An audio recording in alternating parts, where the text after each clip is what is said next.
ఏదో కాసేపు ఏదో చూస్తాడు, నచ్చలేదంటాడు. చాలా తేలిక కదా, ఇలా నొక్కితే మళ్ళీ పక్క దాంట్లోకి పోతాడు, అక్కడ ఏదో చూస్తాడు కాసేపు, బేబే నచ్చలేదండి, మళ్ళీ ఇటుపోతాడు. అప్పుడు ఏకకాలంలో చూస్తుంటాడు, దీంతో వింటూ ఉంటాడు. నచ్చలేదండి, విసుగ్గా ఉందంటాడు. ఈ రెండూ కూడా నచ్చలేదు. అప్పుడు ఏం చేయాలి? మూడో ఇంద్రియాన్ని వాడతాడు. మూడో ఇంద్రియం ఏముంది? ముక్కు. ఏదో వంటింట్లో ఏదో భార్య ఏదో చేస్తుంది, మినపసున్నో లేదా ఊరగాయ పెట్టడమో ఏదో పోపు పెడుతుండమో చేస్తే మళ్ళీ లేచి అక్కడికి ఎడతాడు. ఏం మంచి వాసన వస్తుంది, ఏం వండుతున్నావు అంటాడు.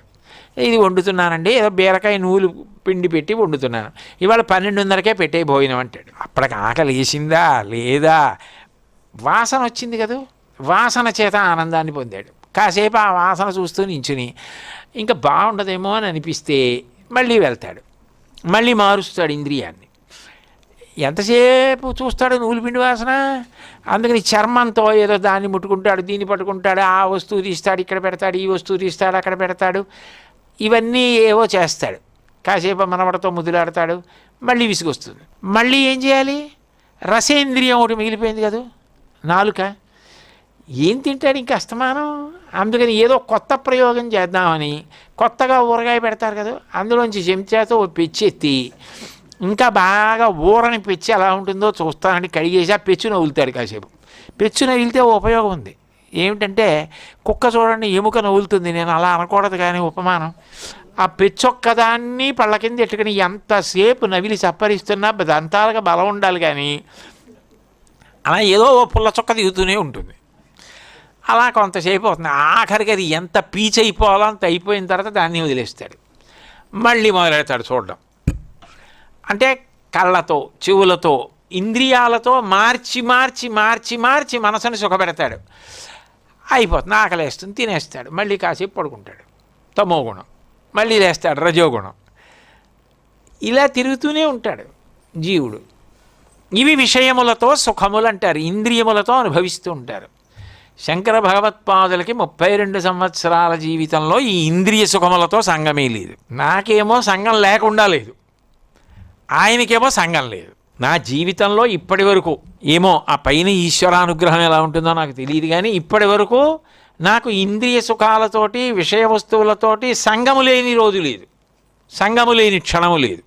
శంకరాచార్యుల వారికి సంగమున్న క్షణము లేదు. అసలు అలా ఉండడం అంటే మనసు ఎంత పటిష్టంగా ఉండి విషయ వస్తువుల యందు ఎంత పరాన్ముఖులయ్యి ఎంత వైరాగ్యంతో, అదంతా గ్రామ్యం. అదెందుకు అని వదిలిపెట్టేయగలిగి ఉండాలి. రోడ్డు మీద పెడుతుంటే సూర్యకాంతి పడి ఒక గులకరాయి మెరుస్తోంది అనుకోండి, ఏరు జేబులో వేసుకుంటాడే, అదే గులకరాయి ఏదో సూర్యకాంతి పడి మెరుస్తోందని వెళ్ళిపోతాడు. ఇంద్రియ సుఖముల పట్ల ఆయన నిరాసక్తత అటువంటిది. అందుకని ఆయన దాన్ని పట్టించుకోరు అసలు. దానికి కారణం ఏమిటి అంటే ఆయనే చేశారు వివేక చూడామణి అని. నిత్యానిత్య వస్తు వివేకము. శంకర భగవత్పాదులు ఎప్పుడు ఎక్కడ చెప్పినా అదే చెప్తారు. ఏది నిత్యమో దాని యందు అనురక్తిని పొందు. ఏది నిత్యమో ఆత్మ, దానికి చ్యుతి లేదు.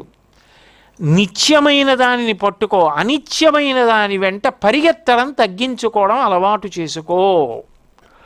ఆ నిత్యానిత్య వస్తు వివేక బోధ చేసి నిలబడిన వ్యక్తికి ఇంక ఇంద్రియ సంగం ఎలా ఉంటుంది? విషయ సంగం ఎందుకు ఉంటుంది? లేదు ఆయనకి. అంతేకాదు ఆయన ఇంద్రియ సుఖములు ఏ ఉన్నాయో వాటిని మృగతృష్ణ అని పిలిచారు. ఎందుకని అంటే అవినయమపనయ విష్ణో దమయ మనః శమయ విషయ మృగతృష్ణాం. అది కాదు షట్పది. మృగతృష్ణ అంటే తృష్ణ అంటే దాహం, విపరీతమైన దాహం. మృగము అంటే జింక అని సామాన్యార్థం. మృగము అంటే సాధారణంగా ఏదో పులులు సింహాలు అవి కూడా మృగాలు అంటారు, కానీ మృగము అంటే సాధారణంగా జింకని చెప్తారు.